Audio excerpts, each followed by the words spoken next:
87,000 वर्ष तक रुलाया और आज मेरा अपमान तुमने बर्दाश्त नहीं किया। मेरा अपमान तुमने बर्दाश्त नहीं किया और तुमने अपने प्राणों को ही दे दिया। तो बोले बाबा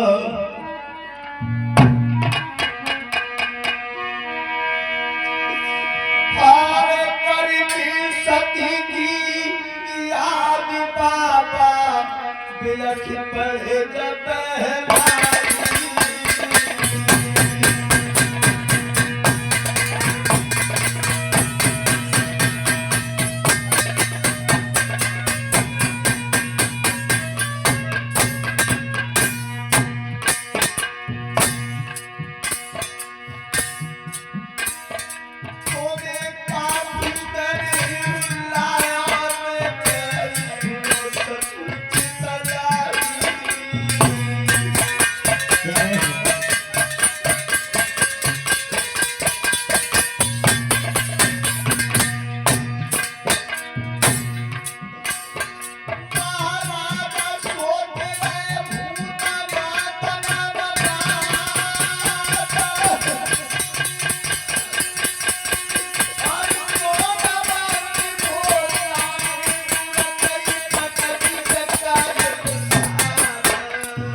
आज भूतनाथ भोले बाबा अपनी सखी की याद में अश्रुधारा को बहाने लगे हैं। श्री सुखदेव मुनि समझा रहे हैं कि हे मणि पुत्र परिचित,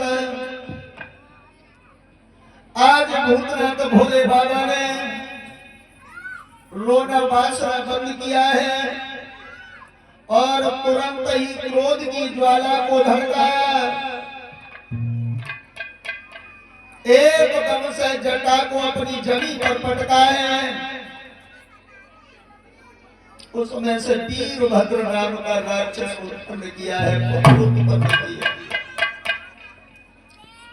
क्योंकि जब क्रोध में जो संतान होती है तमोगुणी की, वो कैसी होती है महाराज? कैसी होती है? राक्षस प्रवृत्ति की होती है। जोरदार तालियां हो जाए परीक्षण महाराज के लिए। पूज्य गुरुदेव ने कहा है जैसा खाओ अन्न और वैसा बनेगा मन। आज भगवान सदाशिव जब क्रोधवंत है और क्रोध की ज्वाला धड़की है, जमीन पर जटा को पटका है तो वीरभद्र नाम का बालक उत्पन्न हुआ और कहने लगा पिताजी मुझे किस लिए याद किया? भूतनाथ भोले बाबा रोष में है।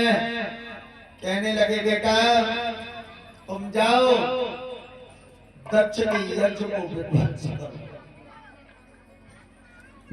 सज्जनों, वीरभद्र चला है और दक्ष प्रजापति के यज्ञ में जाकर के उसने हाहाकार मचा दिया।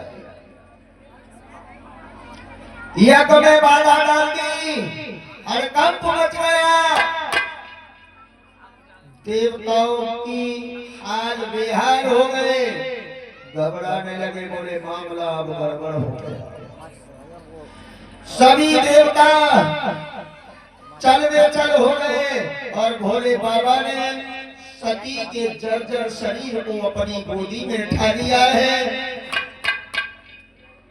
गोदी में उठाने के बाद में भोले बाबा नेत्रधारा से आंसू बह रहे हैं। सोच रहे बारे सदी की एक छोटी सी गलती करने ने तुम्हें 87,000 वर्षों तक रुलाया।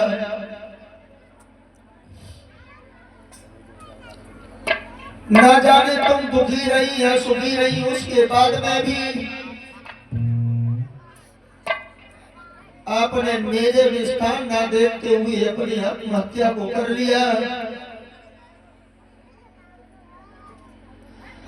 भला भी किस तरह से क्या करना चाहिए। और वीरभद्र नाम का राक्षस